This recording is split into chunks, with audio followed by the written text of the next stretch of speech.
తెలుగుదేశం పార్టీకి పట్టున్న జిల్లాలో కృష్ణా ఒకటి.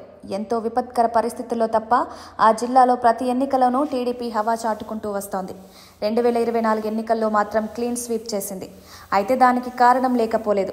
కమ్మ సామాజిక వర్గం ప్రాబల్యమున్న జిల్లా కావడమే అందుకు కారణం. 2024 ఎన్నికల్లో కమ్మ సామాజిక వర్గం అంతా ఏకతాటిపైకొచ్చింది. దాని ఫలితమే టీడీపీకి ఏకపక్ష విజయం. అయితే కృష్ణా జిల్లాలో విపరీతమైన ప్రభావం చూపారు మాజీ మంత్రి దేవినేని ఉమామహేశ్వరరావు. మొన్నటి ఎన్నికల్లో పార్టీ కోసం తన టికెట్నే త్యాగం చేశారు.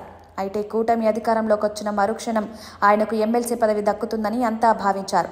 కానీ ఛాన్స్ దక్కడం లేదు. నిన్నటికి నిన్న 3 ఎమ్మెల్సీ పదవుల్లో కూడా ఆయనకు అవకాశం లేకుండా పోయింది. అయితే ఇందుకు కృష్ణా జిల్లాకు చెందిన 2 నేతలు కారణమని ప్రచారం సాగుతోంది. నిన్న మొన్నటి వరకు కృష్ణా జిల్లా అంటే దేవినేని ఉమా అన్నట్టు ఉండేది పరిస్థితి. 1999 ఎన్నికల నుంచి 2019 ఎన్నికల ముందు వరకు కృష్ణా టీడీపీ అంటే దేవినేని ఉమామహేశ్వరరావు పేరు ప్రముఖంగా వినిపించేది. చంద్రబాబు సైతం ఉమామహేశ్వరరావు మాటకు కట్టుబడి ఉండేవారు.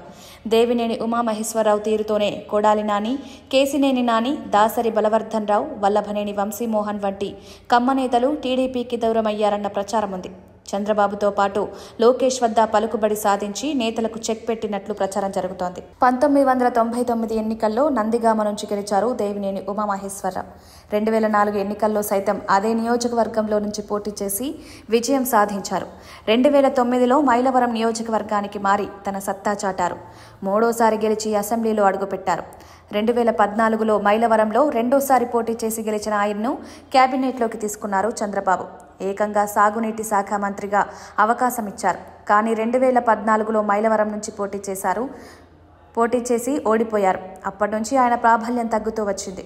2024 ఎన్నికల్లో తన చిరకాల ప్రత్యర్థి వసంత కృష్ణ ప్రసాద్ టీడీపీలోకి రావడంతో మైలవరం టికెట్ త్యాగం చేశారు దేవినేని ఉమ. అయితే ఎమ్మెల్సీ పదవి హామీతోనే ఆయన పోటీ నుంచి తప్పుకున్నట్లు ప్రచారం సాగింది. కూటమి అధికారంలోకి వచ్చిన తర్వాత ఆయనకు ఎమ్మెల్సీ పదవి ఖాయమని ప్రచారం జరిగింది. కానీ ఇంతవరకు అది కార్యరూపం దాల్చలేదు. ఇటీవల 3 ఎమ్మెల్సీ పదవుల భర్తీ జరిగిన సంగతి తెలిసిందే. కమ్మ సామాజిక వర్గానికి ఒక పదవి ఇవ్వాలని చంద్రబాబు భావించినట్లు సమాచారం. దేవినేని ఉమామహేశ్వరరావు అభ్యర్థిత్వానికి ఖరారు చేశారు. కానీ చివరి నిమిషంలో తప్పించారు.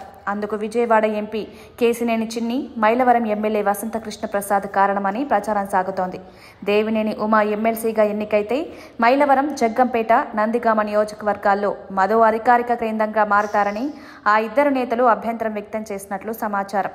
అందుకే ఉమామహేశ్వరరావు ఎంపిక నిలిచిపోయినట్లు ప్రచారం జరుగుతోంది. మరి అందులో ఎంత వాస్తవం ఉందో తెలియాలి.